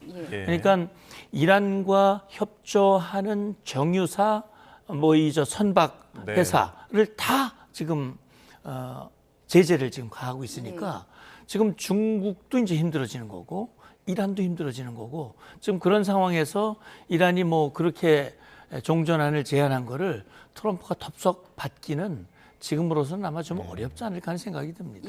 트럼프 대통령은 이란이 더 좋은 조건으로 협상안을 제시했다고 표현했는데 이런 가운데 이란 대표단을 이끌었던 갈리바프 의회 의장이 오늘 SNS에 이란이 아직 안 쓴 카드가 있다라고 글을 올렸습니다. 자세히 보면 호르무즈 해협 카드는 일부 사용했고 홍해 카드는 미사용했고 송유관 카드도 미사용했다 이렇게 적었다는 거예요. 무슨 뜻이죠? 그러니까 이제 전에 그 모스타바가 육성이 아닌 이제 서면으로 내놓은 그 성명에서도 그런 게 있어서 제2전선 이런 카드를 말한 적이 있었거든요. 그러니까 미국이 사용하지 못했던 그동안 생각하지 못했던 이란이 사용하지 않았던 카드가 우리에게는 무궁무진하고 얼마든지 있다. 이제 이런 걸 가지고 미국을 이제 압박하고 하는 거거든요. 그러니까 지금 말씀하신 대로 호르무즈 카드는 사용을 했거든요. 효과를 봤죠. 일정 부분. 효과를 보고 트럼프 대통령을 곤경에 몰아넣고 국제사회에서 상당히 국제 경제를 인질로 삼아서 효과를 봐서 일부 사용을 했는데 이게 지금 효과가 약발이 떨어진 겁니다. 다시 말하면 미국의 이란 항구 봉쇄로 인해 가지고 그 약발이 사실 이제 떨어지는 거예요. 그러면 이제 사용하지 않은 카드가 두 가지가 있거든요. 홍해 카드죠. 홍해를 후티 반군을 이용을 해서 바벨만데브 그 해협을 막겠다고 그러는데 이게 안 막는 건지 못 막는 건지는 잘 모르겠어요. 미사용한 건지 불사용인 건지 이거는 좀 봐야 될 것 같아요. 못한 건지 안 한 제가 볼 땐 건지. 불사용일 쪽이 좀 더 많을 것 같아요. 왜냐하면 후티 반군이 그렇게 능력이 없거든요. 그리고 지금 이란이 옛날 이란이 아니거든요. 많이 날개가 꺾인 이란이기 때문에 그거를 하기가 쉽지 않고 또 거기에는 지금 유럽 EU 국가들이 연합군을 편성을 해가지고 바벨만다브 해부를 통제를 하고 있기 때문에 거기서 그 미사용 카드는 사용하기 어려운 패가 아닐까라는 생각이 들고 하나 송유관은 사실 사우디가 호르무즈 해협 위험 때문에 그 육상을 이용해 가지고 1일 700만 배럴을 옮길 수 있는 그 육상 송유관이 있는데 그거 안 때렸다는 얘기거든요. 그걸 때릴 수도 있다는 얘기거든요. 그런데 그거 때리는 순간 그건 뭐 대단한 확전이기 때문에 그러면 미국으로서는 이란을 더 때릴 수 있는 그런 명분이 생기는 거니까 그것도 사실은 사용하기가 매우 어려운 카드일 가능성이 있습니다. 알겠습니다. 서로가 지금 강한 카드를 가지고 위협은 하지만 여러 가능성은 좀 있는 상황입니다. 지금까지 문성묵 국가전략연구원 통일전략센터장과 함께했습니다. 고맙습니다. 고맙습니다.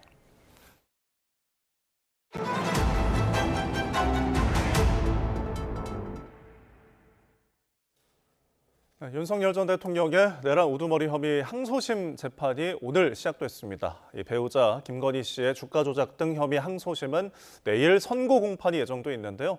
현장에 취재 기자 나가 있습니다. 신기혜 기자. 네, 서울 고등법원입니다. 윤 전 대통령 내란 혐의 2심이 오늘 시작됐죠? 네, 오늘 오후 2시부터 2시간 정도 내란 전담 재판부인 형사 12-1부의 심리로 첫 공판 준비 기일이 진행됐는데 윤 전 대통령은 법정에 나오지 않았습니다.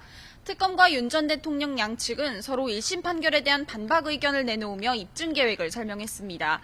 특검은 앞선 1심에서 인정되지 않았던 노상원 수첩과 관련해 초기 수사 당시 문서 감정관 등을 윤 전 대통령 측은 대통령실 관계자들을 주요 증인으로 각각 신청했습니다.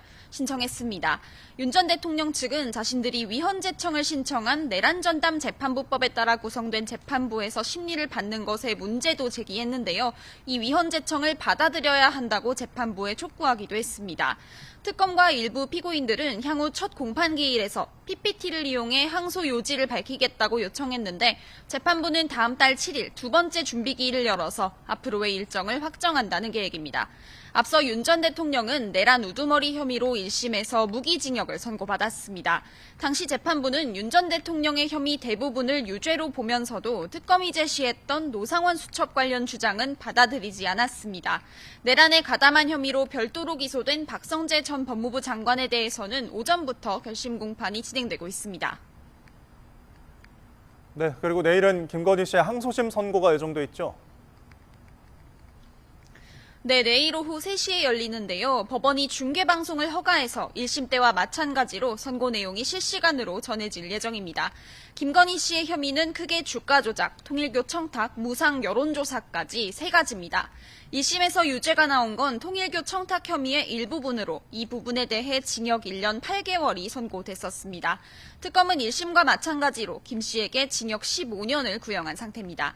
이 밖에 김 씨에게 청탁한 혐의 등으로 기소된 윤영호 전 통일교 세계본부장은 오늘 항소심에서 징역 1년 6개월을 선고받았고요.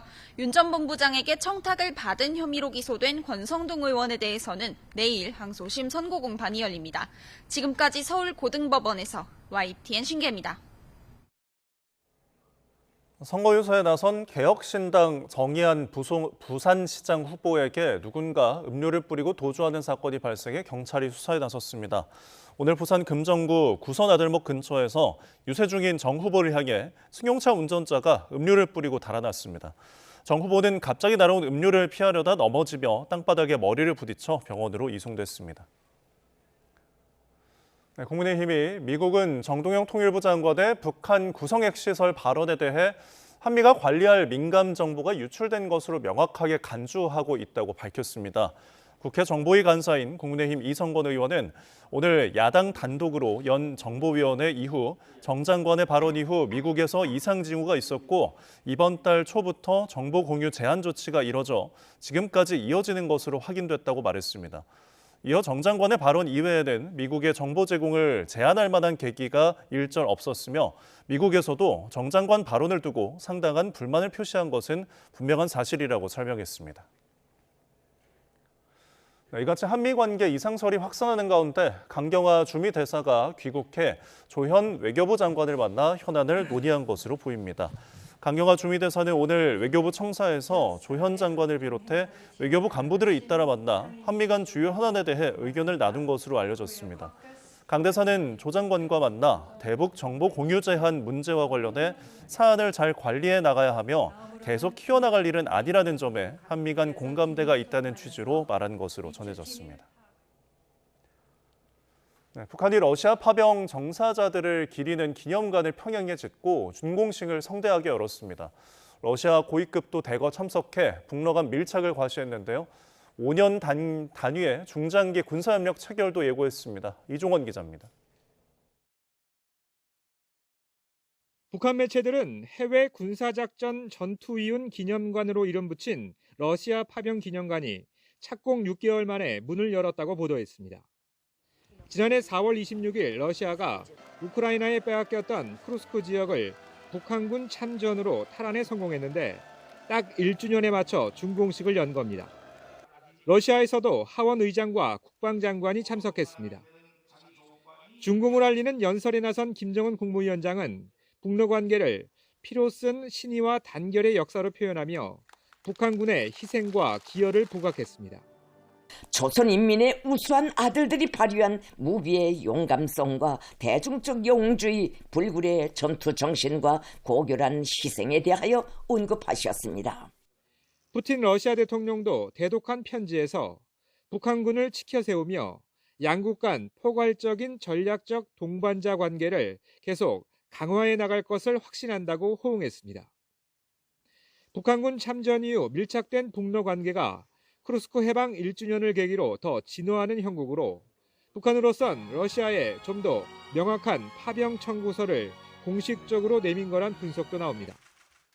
북한군의 역할을 당당히 밝힘으로써 향후 러시아로부터 받아낼 첨단 기술과 경제적 지원 등이 시혜가 아닌 정당한 대가임을 강조하려는 의도를 보여주고 있습니다. 특히 김정은 위원장과 러시아 국방장관은 별도의 회담도 했는데 이 자리에서 러시아 측은 향후 5개년간 군사협력 계획을 체결할 준비가 돼 있다고 언급했습니다. 5년 단위의 중장기적 군사협력 공식화를 예고한 것으로 합동 군사훈련이나 방산협력 등이 예상됩니다. 북러 간의 군사협력이 긴밀화되고 있고 공고가 되고 있는 동향들이라고 보고요. 그런 동향들과 함께 동향을 지켜보도록 하겠습니다. 전문가들은 우크라이나전 이후에도 북러 간 모든 분야에서 전방의 밀착이 지속할 것으로 보인다며 양국 간 협력이 가속화되는 제도적 동맹 단계에 진입할 가능성을 의미한다고 진단했습니다. YTN 이종원입니다.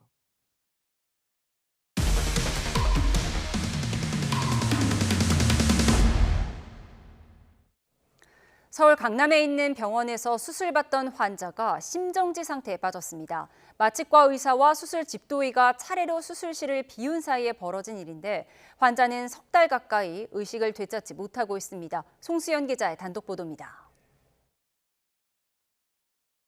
지난 1월 40대 여성 환자가 팔꿈치 수술을 받기 위해 수술실로 걸어 들어갑니다.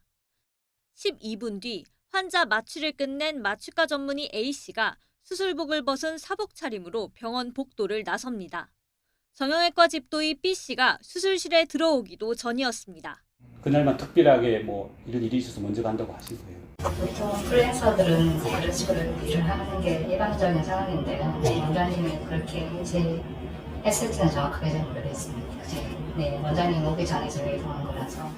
B씨도 수술을 마친 뒤 자리를 떠났지만 환자는 여전히 수술실에 잠들어 있었습니다. 현재 환자의 상태가 어떤지, 환자의 산소 포화등이 뭐니 이런 것들이 어떤지를 확인해야 될 의무가 있는데 집도의도 동시에 그 현장을 이탈해버렸고. 집도의 B씨는 당시 마취과 전문의가 나간 사실도 몰랐다고 말합니다. 9시 12분에 마취과 선생님 나간다는 거 알고 계셨죠? 수술할 때? 몰랐습니다. 근데 저는 수술하니까 집중하고 하고요. 당연히 저는 마취과 방에서 왔다 갔다 하고 보고 계신다고 생각을 했습니다. 수술이 끝나고 얼마 뒤 환자를 깨워도 의식을 회복하지 않자 이상 징후를 느낀 간호사는 2차례에 걸쳐 마취과 전문의 A씨에게 연락했습니다. A씨는 2번 모두 해독제를 투여하라고 지시했는데 2번째로 해독제가 들어가고 9분 뒤 환자는 심정지 상태에 빠졌습니다. 중고등학생 자녀의 어머니인 환자는 석 달 가까이 지난 지금까지도 저산소성 뇌 손상으로 의식을 되찾지 못하고 있습니다. 움직이지도 못하고 지금 거의 뼈만 남아있는 상태거든요. 이제 딸들한테는 이제 엄마가 좀 돌아오기 힘들 것 같다라고 지금 이야기를 하고 있고요. 대한마취통증의학회가 펴낸 의학교과서는 마취과 의사가 환자의 상태를 지속적으로 감시하면서 마취를 시행해야 한다고 명시하고 있습니다. 마취과 의사가 없을 때라도 마취 분야에 숙련된 의료인이 마취제가 투여되고 있는 환자의 옆에 있어야 한다는 점도 분명히 했습니다.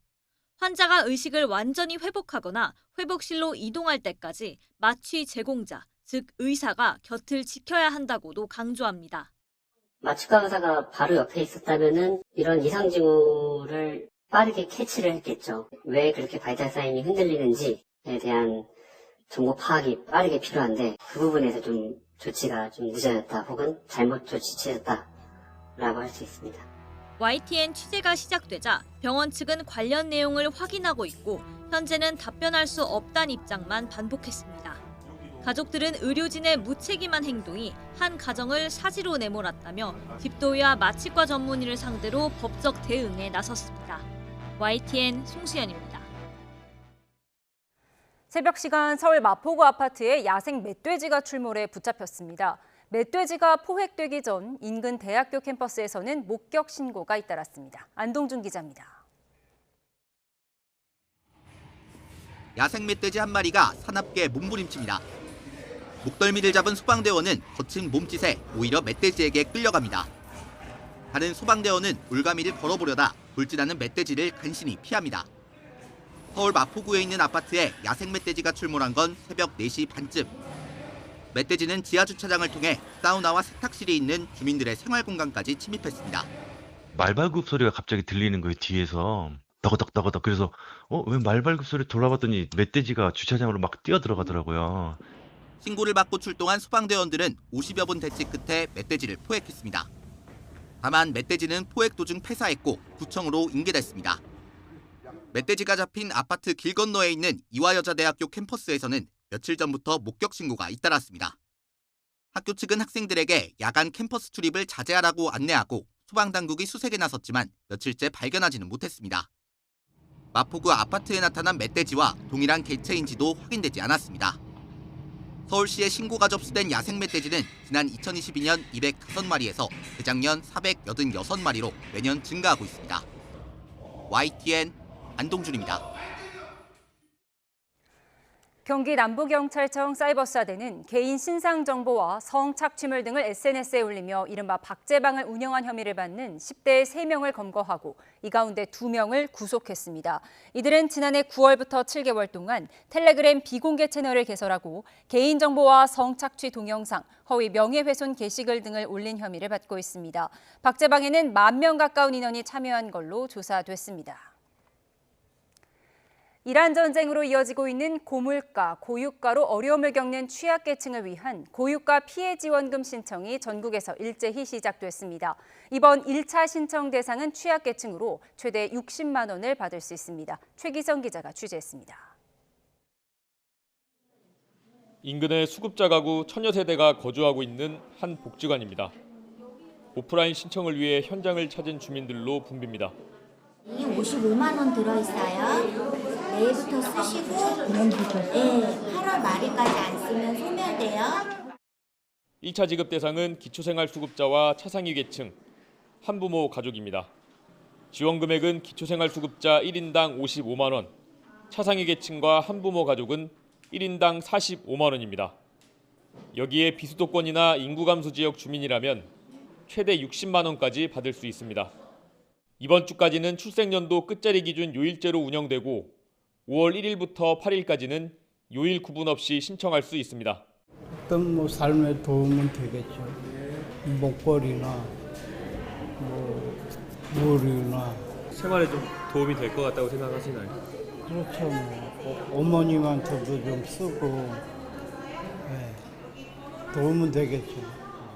신청은 온라인과 오프라인에서 모두 할 수 있고 이용 수단은 신용, 체크카드나 지역사랑 상품권, 선불카드 가운데 선택할 수 있습니다. 지원금은 온라인 쇼핑몰이나 배달 앱, 유흥업소에서는 쓸 수 없습니다. 중동 전쟁 사태로 해서 지금 물가도 많이 오르고 있고 공급망 문제도 심각해지고 이런 여러 가지 문제들을 우리 경제에 악영향이 미치지 않도록 미리 조치를 한다는 그런 차원에서 전체 국민 가운데 소득 하위 70%를 대상으로 한 2차 신청은 다음 달 18일부터 시작합니다. 지원금은 올해 8월 31일까지 쓰지 않으면 사라집니다. 정부는 지원금 안내 문자를 사칭한 스미싱 범죄가 기승을 부릴 것으로 보인다면서 출처를 알 수 없는 링크는 클릭하지 말라고 당부했습니다. YTN 최기성입니다. 340조 원을 넘어선 항암제 시장을 겨냥해 세계 최대 규모의 암학회인 미국 암연구학회에는 글로벌 제약 바이오 기업들이 총집결했습니다.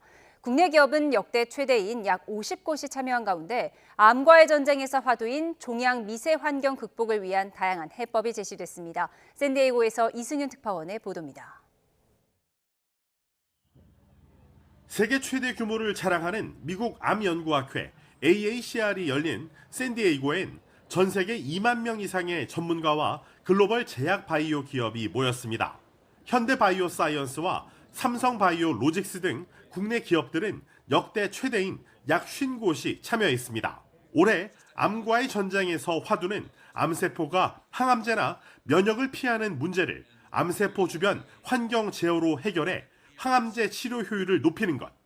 But if you express the sagging of the chromosome effect, that you can see nicely that the purple strain nicely prevents tumor growth in combination with checkpoint therapy. 항암제가 듣지 않는 내성 상당수는 유전자 변이가 아니라 암세포가 만든 방벽 때문에 약이 암세포에 닿지 못하는 가짜 내성 때문입니다. 국내 기업이 이 방벽을 허물어 약물 전달력을 극대화하는 신약 후보 물질의 실증 데이터를 공개했습니다. 동물 실험에서 표적 항암제인 베바시주맘만 투입했을 때 33%였던 전이 억제 효과가 이 물질을 함께 투여하자 100%로 올라간 결과가 관찰됐습니다. 국내에서는 지금 전립선암과 고형암 면역 항암제와 병용 임상을 진행하고 있고, 미국에서는 여러 암종 파트너 약물 불문으로 저희가 임상을 계획하고 이번에 임상 이상으로 계획을 가지고 있습니다. 세계 항암제 시장 규모는 340조 원을 돌파했고 오는 2035년엔 680조 원대 급성장이 예상됩니다. 이처럼 폭발적으로 팽창하는 거대 시장의 주도권을 잡기 위해 차세대 치료 기술을 선점하려는 글로벌 제약, 바이오 업계의 경쟁은 앞으로 더욱 치열해질 전망입니다. 샌디에이고에서 YTN 이승윤입니다. 오늘 낮 동안 포근한 봄 날씨가 이어졌는데요. 차츰 서해상에서 비구름이 발달해 내륙 지역으로 유입되고 있습니다. 현재 레이더 영상을 보면 수도권과 영서 북부 그리고 충북 서부 지역에 산발적으로 비구름이 지나고 있는데요. 밤부터는 그 밖의 중부지방으로도 비가 확대되겠습니다. 앞으로 수도권 지역에 최고 30mm, 영서에 5에서 20mm, 그 밖에 중부지방에 5에서 10mm의 비가 예상됩니다. 양이 많진 않지만 돌풍과 벼락 그리고 쌀락 우박이 동반되는 곳도 있어서 시설물 점검을 미리 하셔야겠습니다. 충청 지역은 내일 새벽에, 수도권 지역은 오후에, 강원도는 내일 저녁에 비가 그치겠고요. 전국적으로 흐린 날씨는 계속되겠습니다. 구름이 잔뜩 끼면서 기온도 크게 오르지 못하겠습니다. 내일 한낮에 서울 17도, 대구 22도, 광주 18도에 그치면서 오늘보다 기온이 5에서 8도가량 낮아 비교적 선선하겠습니다. 날씨였습니다. 월요일 뉴스원 마치겠습니다. 함께해 주신 여러분 고맙습니다.